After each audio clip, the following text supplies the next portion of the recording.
Hey guys, Akariss here. Welcome to another unit analysis video. We are slowly but surely covering almost everyone in this game, at least from the 3 and 4 star unit perspective, as we always have.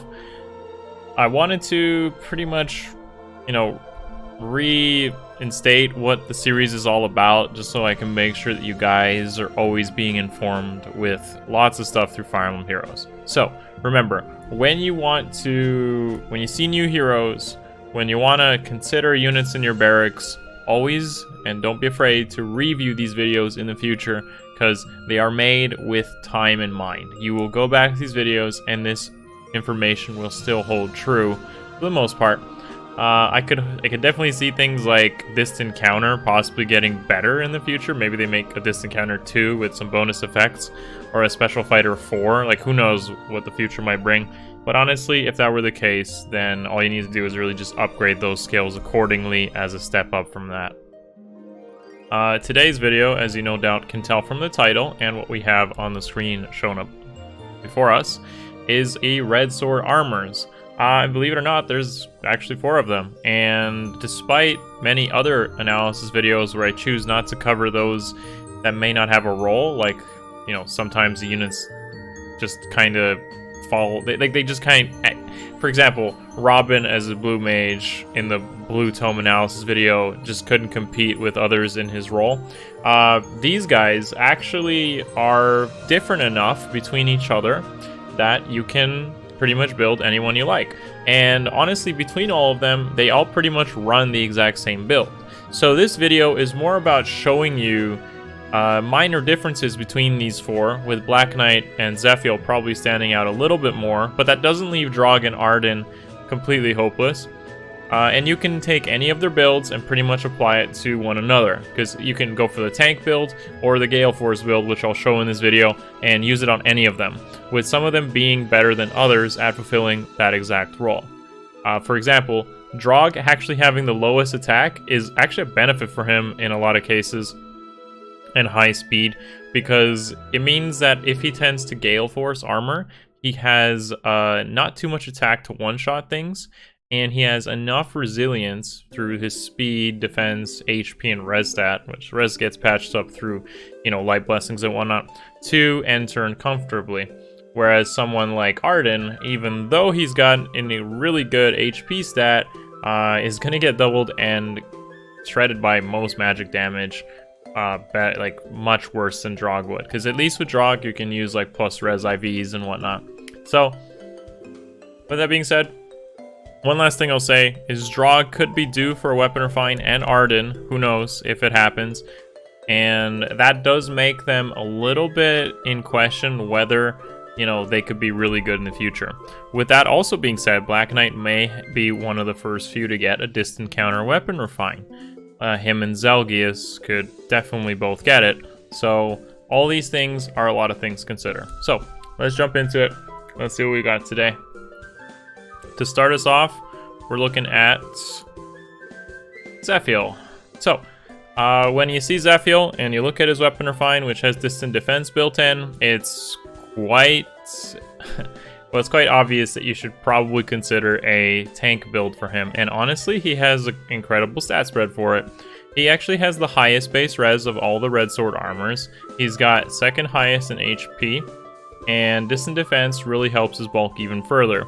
I'd say the biggest problem with Zephiel is that he's probably going to lose a lot of matchups against units that may carry Sturdy Impact or Mirror Impact, because his speed stat just isn't really going to do him much favors, and QR, it becomes a speed check with an impact unit, and he doesn't really beat that.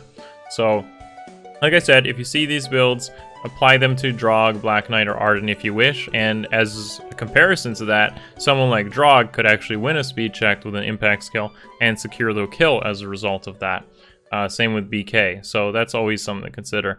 Remember, as the unit info shows below, these units are max invested, so they have 2 errors in this case with Zephiel here, buffing up his HP by an additional 10 HP and 10 res, so he ends up being fairly bulky.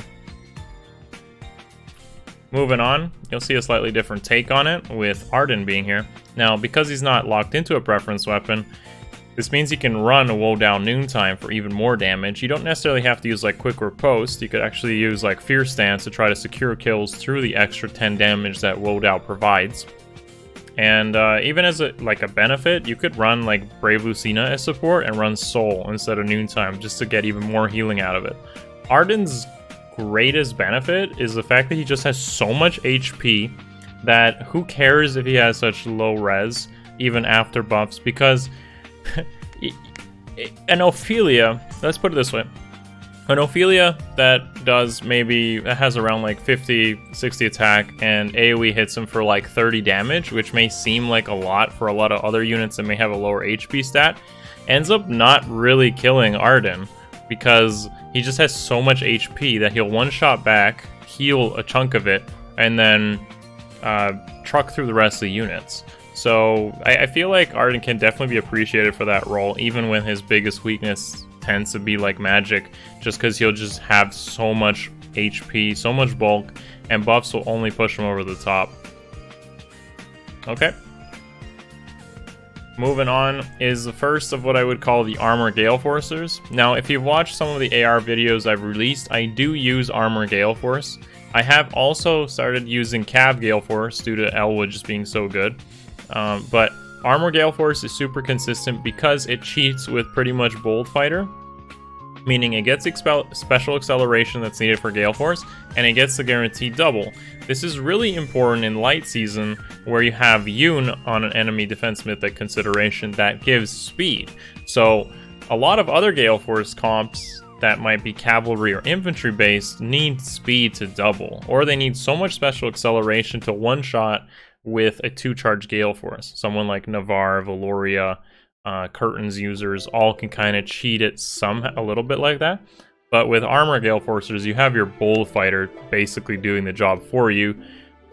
Most armors have so much stats that the idea here is that you sweep 2 units, leave up the weaklings, and tank the rest. So a good partner for this is actually Legendary Hector. Now, I've shown Draug as a standalone using Slaying Edge and Gale Force, but you don't need to use Slaying Edge and Gale Force. You could honestly use something like Barrier Blade Gale Force if you have Hector supporting during Fire Season. Fire Season lining up with Light Season to basically pair them together, providing that double Gale Force strategy. Now, the armors that have too much attack, like Lecter for instance, or possibly even Arden, BK, and Zephiel, now they want to use stuff like Distant Defense instead of Death Blow like in Draug. You don't need to use Death Blow either. There's definitely more alternatives.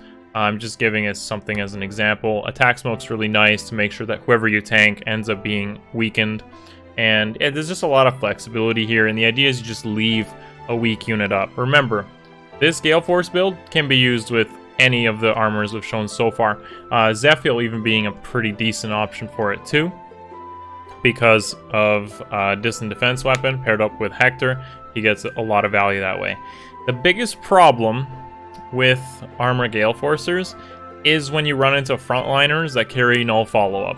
When you run into the frontliners that carry no follow-up, it's going to be a sad day. And that's where the speed relevant units like Cav Gale Forcers like Perry or Elwood come into play to make sure you just outspeed units that might be carrying null follow-up. So that's their biggest weakness, but you don't always have a flawless team. And, you know, Draug may be lined up for a refine at some point. He's kind of fallen behind the other ones, I'd say. Like, he's not really a desirable option if you were to invest in a Red Sword armor. But hey, if you like the Gentle Giant, then you might as well go for it, and he can still find some use this way. Okay, and last but not least is Black Knight. So you wouldn't be using Hector, so we'll remove Hector from here. You know, Doom is naturally an armor unit. What do you do with armor units? You pair them all together with ward stacking and have a fun time. Now, the biggest reason, this is probably not covered too much, that armor balls and armors don't really work too well on defense teams, and they do actually work, but you gotta think about it. Why they work is because there's no one threatening. When you look at someone designing an armor ball, they usually just stack ward armors and put as many defensive skills as possible, which pretty much puts the player that's playing into your armor ball at full control of how they want to tackle it. So it's because there's nothing threatening. You hit the unit, you run away. Hit the unit, run away. Now, if you are able to actually pose a threat to whoever attacks into, you know, the armors. So for example, if you have like guidance traps, rally traps, range armors with like cleaners, bold fighters, nukes like Glacies, Black Luna and stuff, that's where you truly get the fear caused by an armor ball. So you get a bunch of stats, mostly defensive, but you also get the power of an offensive power to basically shut down the player, or at least make them think how they attack into the armor ball. You know, sometimes a good offense is the best defense, and armors definitely can pull that off, but people just don't look at it that way. And BK is a good example of this. The guy runs Black Luna, so that shreds tanks, obviously. If you run Slaying Edge and Quick Impulse, for example, you have yourself a one-charge Black Luna, which is guaranteed to proc against units even carrying Special Fighter or Guard. Might be a little bit overkill, maybe not needed, but I did cover this in my Grail video, so you can also look at it there. BK, probably the most flexible of these Red Sword armors, and if you didn't know where to start, you probably should invest in Black Knight, because he can be used both on offense, defense, arena, and whatnot. Definitely the most solid of these choices. With that being said, that pretty much covers our Red Sword armor video for today. You know, this video is really pretty much summed up as pick your favorite and invest in one of these two ways so you can kick some butt in Ether raids. And honestly, any of these guys can do it. You may have already invested into them, but maybe this is just a reconfiguration of that strategy. Thanks guys for watching. Thumbs up, sub to the channel if you haven't already. Leave a comment below as always, and I'll see you guys in the next one. Much love. Peace.